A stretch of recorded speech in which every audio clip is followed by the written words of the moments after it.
भारत की अगली जनगणना का डिजिटल फॉर्म भरना शुरू हो चुका है और ये डिजिटल फॉर्म है क्या? चिंता न करें। इससे पहले कि सोशल मीडिया पर आपको बहकाने और भड़काने वाली जानकारी मिलनी शुरू हो जाए, मैं आपको इसके बारे में सब कुछ बता देता हूँ कि फॉर्म कैसे भरना है ऑनलाइन और इसमें आपको क्या क्या जानकारी देनी है और नवीनतम आधिकारिक जानकारी और शेड्यूल के अनुसार ये प्रक्रिया मुख्य रूप से 2 चरणों में होगी। पहला स्वगणना, यानी कि ये प्रक्रिया 17 अप्रैल 2026 से लेके 1 मई 2026 तक चलेगी और इसमें आपको पोर्टल पर या मोबाइल एप्लीकेशन पर आपको जाकर खुद अपने बारे में और अपने परिवार के बारे में जानकारी ऑनलाइन दर्ज करनी है। उसके बाद अगला चरण शुरू होगा। इस चरण में घर घर जाकर सर्वेक्षण होगा। 2 मई 2026 से सरकारी अधिकारियों और कर्मचारियों द्वारा घर घर जाकर हाउस लिस्टिंग का प्रोसेस शुरू किया जाएगा और जनसंख्या का डाटा इकट्ठा करने का कार्य शुरू किया जाएगा। ऑनलाइन वाला प्रोसेस मैं आपको समझा देता हूं, लेकिन एक बार फिर से बता दूं कि सोशल मीडिया की अफवाहों पर ध्यान नहीं देना आपने। कोई भी नई इंप्रूवमेंट होगी या कोई नया अपडेट आएगा तो आपको तुरंत बता दूंगा। तो इस प्रोसेस के लिए सबसे पहले आपको क्या करना है, आपको जाना है अपने ब्राउज़र में, ब्राउज़र खोलना है। ब्राउज़र में जाकर आपको सर्च करना है sc.census.gov.in। ये सर्च करने के बाद एक पेज खुल जाएगा। इस पेज में पहले आपको अपनी स्टेट सेलेक्ट करनी है। स्टेट सेलेक्ट करने के बाद यहाँ पर आप जिस भी स्टेट में रहते हैं वो सेलेक्ट करने के बाद आपको यहाँ पर कैप्चा भरना है। उसके बाद यहाँ नीचे नज़र आ रहे वेरीफाई एंड प्रोसीड, इस बटन पर आपको क्लिक कर देना है। आपके सामने एक पॉपअप मैसेज आएगा। इस पॉपअप के ओके बटन पर आपको क्लिक कर देना है। उसके बाद यहाँ नीचे एक फॉर्म आ जाएगा। इस फॉर्म में आपको सबसे पहले यहाँ पर उस आदमी का नाम रखना है जो आपके घर का हेड है, यानी परिवार का मुखिया है। उसके बाद नीचे आपको फ़ोन नंबर देना है उस परिवार के मुखिया का। उसके बाद नीचे ईमेल है, ये ऑप्शनल है, आप यहाँ ईमेल अगर देना चाहें तो दे सकते हैं। अगर आपके पास ईमेल आईडी नहीं है तो आप रहने दें इसे। मैंने यहाँ पर अपना ईमेल आईडी भर दिया है। मैंने अपना ईमेल आईडी इसके अंदर इसलिए डाला है ताकि अगर इस तरीके की कोई भी इंफॉर्मेशन हो तो मुझे ईमेल के थ्रू मिल जाए। अब यहाँ नीचे वेरीफाई और प्रोसीड का ये जो बटन है इसके ऊपर मैं क्लिक कर दूंगा। एक OTP मेरे फ़ोन पे आया है, उस OTP को यहाँ पर मैं ओके करके इस OTP को मैं यहाँ पर भर दूंगा। पहले मुझे लैंग्वेज सेलेक्ट करनी है तो मैं यहाँ लैंग्वेज हिंदी सेलेक्ट कर लूंगा। अब मैं यहाँ पर अपना OTP जो है वो लिख दूंगा और वेरीफाई OTP बटन के ऊपर क्लिक कर दूंगा। अब नया पेज खुल जाएगा। इस नए पेज के अंदर मुझे यहाँ अपनी लोकेशन भी डालनी पड़ेगी और यहाँ पर NCT ऑफ दिल्ली, जो कि दिल्ली में मैं रहता हूँ तो दिल्ली यहाँ पर लिखा हुआ है, ये आ गया।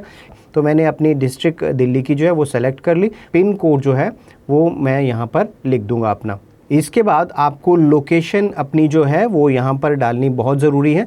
लोकेशन में आप जहाँ पर भी रहते हैं उस लोकेशन को यहाँ पर आप डाल दें और उसके बाद कुछ ऑप्शंस नज़र आएंगे नीचे आपको। उन ऑप्शंस में से आपको एक ऑप्शन चुन लेना है जो आपके लोकेशन के सबसे ज़्यादा पास हो। उसके बाद आप अपने मैप को हिलाकर अपनी जो लोकेशन है वो ये जो प्लस साइन नज़र आ रहा है, बीच में क्रॉस साइन नज़र आ रहा है, इसको आप जहाँ पर रहते हैं उस लोकेशन को आप वहाँ पर ले जाएं और उसके बाद आपको लेफ़्ट साइड आपकी लोकेशन नज़र आएगी, उस लोकेशन को देख लें। अब कंफर्म लोकेशन का यहाँ पर एक मैसेज आएगा, आपने कंफर्म लोकेशन के मैसेज को क्लिक कर देना है और कॉपी बटन यहाँ पर आपको एक नज़र आएगा, उसके ऊपर आपको क्लिक कर देना है और आपको फिर सेव एंड नेक्स्ट के ऊपर क्लिक कर देना है। यहाँ एक पॉपअप मैसेज आएगा जिसमें कंफर्म लोकेशन लिखा होगा और आगे यस लिखा होगा, आपने यहाँ पर यस कर देना है।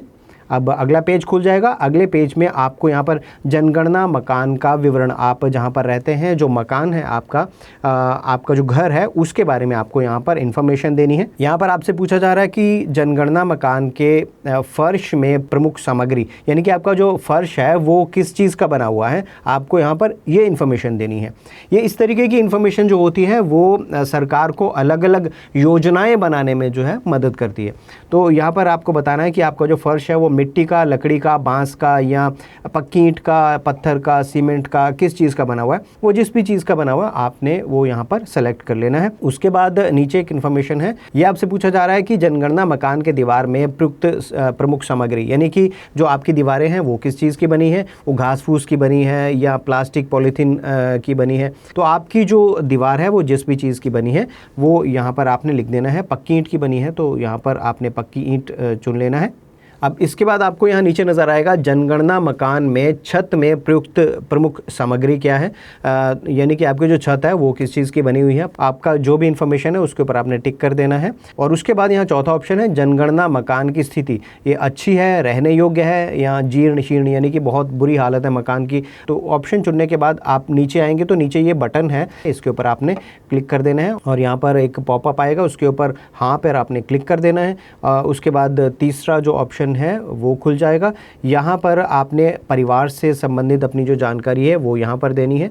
परिवार के मुखिया का जो नाम है वो पहले से ही यहाँ पर लिखा हुआ नज़र आएगा, तो बाकी की जो जानकारी है वो आपने यहाँ पर देनी है। यहाँ पर ये पूछा जा रहा है कि टोटल मेंबर कितने हैं आपकी फैमिली में, वो आपको यहाँ पर बताने हैं। परिवार के मुखिया का नाम जो है वो आपको बताना है चुनी हुई भाषा में, आपने यहाँ पर ये लिख लेना है। और ये आगे कीबोर्ड इसके दे रखा है, आपने उस कीबोर्ड का प्रयोग अगर करना चाहें तो वो कर सकते हैं। हिंदी भाषा में अपना नाम लिखने के लिए आप जिस भी भाषा में अपना फॉर्म भर रहे हैं उसमें। इसके बाद आपको यहाँ बताना है कि आप अनुसूचित जाति से हैं या अनुसूचित जनजाति से हैं या फिर आप अन्य से हैं। 3 ऑप्शन है, तो उसमें से आप जिस भी कैटेगरी से बिलोंग करते हैं उसको आपने चुन लेना है। उसके बाद आप नीचे आ जाएंगे। इस मकान के स्वामित्व की स्थिति इसके बारे में पूछा जा रहा है कि इसका मालिक कौन है, आपका अपना है या आपने किराए पर ले रखा है या फिर किराए पर भी रहते हैं और अपना भी है, तो वो आपने यहाँ पर ऑप्शन जो है वो चुन लेना है।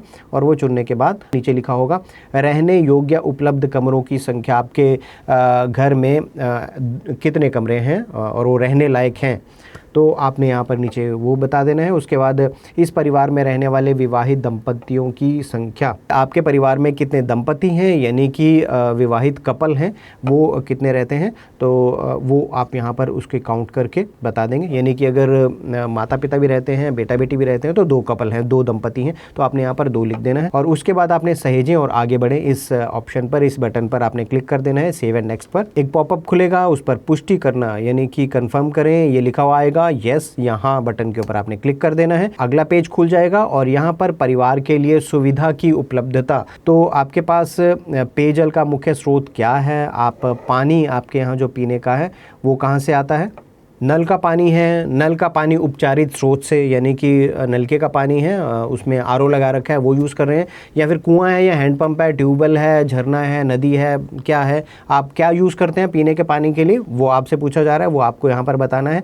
अपना ऑप्शन जो है उसको टिक कर लेना है। टिक करने के बाद आप आगे आ जाएंगे। इसके बाद अगला ऑप्शन है पेयजल स्रोत की उपलब्धता, यानी कि पानी जो पीने का है वो आपके यहाँ कैसे उपलब्ध है, आपके परिसर के अंदर जहाँ आप रहते हैं वहीं पर है, या फिर परिसर के आसपास है जहाँ आप रहते हैं उसके आसपास कहीं पर है, या फिर आपको दूर पानी लेने जाना पड़ता है, वो आपको यहाँ पर बताना है।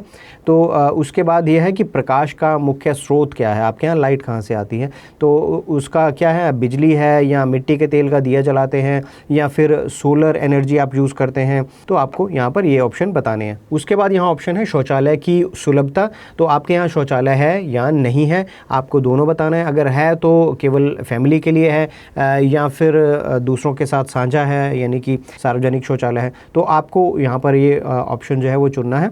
शौचालय का प्रकार क्या है, आप कौन सा शौचालय यूज़ करते हैं ये भी आपको बताना पड़ेगा। गंदे पानी की निकासी किससे जुड़ी हुई है ये आपने बताना है। ढकी हुई नालियाँ हैं या खुली नालियाँ हैं या फिर किसी भी नाली में नहीं जाता, खुला पानी ऐसे ही बाहर जा रहा है, वो आपको बताना पड़ेगा।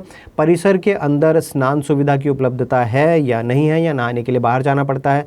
उसके बाद रसोई घर और LPG PNG गैस कनेक्शन की उपलब्धता जो है उसके बारे में बताना पड़ेगा। यहाँ पर आपको चुनना है कि रसोई घर में खाना पकाते हैं तो LPG यूज़ करते हैं या PNG यूज़ करते हैं, घर के अंदर खाना बनाते हैं लेकिन रसोई में नहीं बनाते हैं, तो वो ऑप्शन है आपके पास, वो चुनना है। खुले में खाना बनाते हैं घर के बाहर, तो वो ऑप्शन चुन सकते हैं आप। खाना नहीं बनाते हैं तो इसका भी ऑप्शन है, ये भी आप चुन सकते हैं इसके अंदर।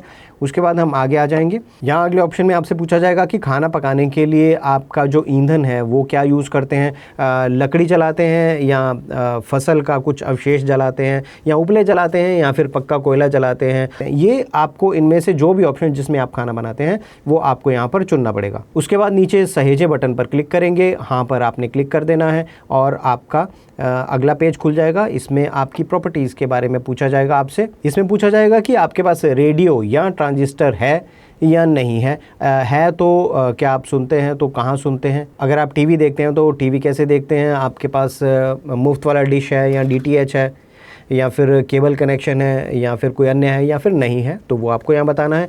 इंटरनेट आपके पास है या नहीं है वो आपको नीचे वाले ऑप्शन में बताना है। इंटरनेट जो है वो आपके लैपटॉप कंप्यूटर में है या फिर मोबाइल स्मार्टफोन में है या फिर किसी अन्य उपकरण में है, जैसे घर में वाईफाई लगा हुआ है या फिर नहीं है, वो आपको यहाँ इन्फॉर्मेशन देनी है। आपके पास लैपटॉप कंप्यूटर है या नहीं है वो आपको यहाँ पर बताना पड़ेगा। टेलीफोन और मोबाइल फ़ोन स्मार्टफोन आपके पास है या नहीं है वो आप यहाँ पर इन्फॉर्मेशन देंगे। साइकिल और स्कूटर मोटरसाइकिल मोपेड आपके पास है नहीं है वो इन्फॉर्मेशन देंगे। कार जीप वैन आपके पास है या नहीं वो यहाँ पर अपना ऑप्शन चुनना है। उसके बाद आपको यहाँ पर नीचे ये भी बताना है कि आप कौन सा अनाज जो है वो ज़्यादा खाते हैं।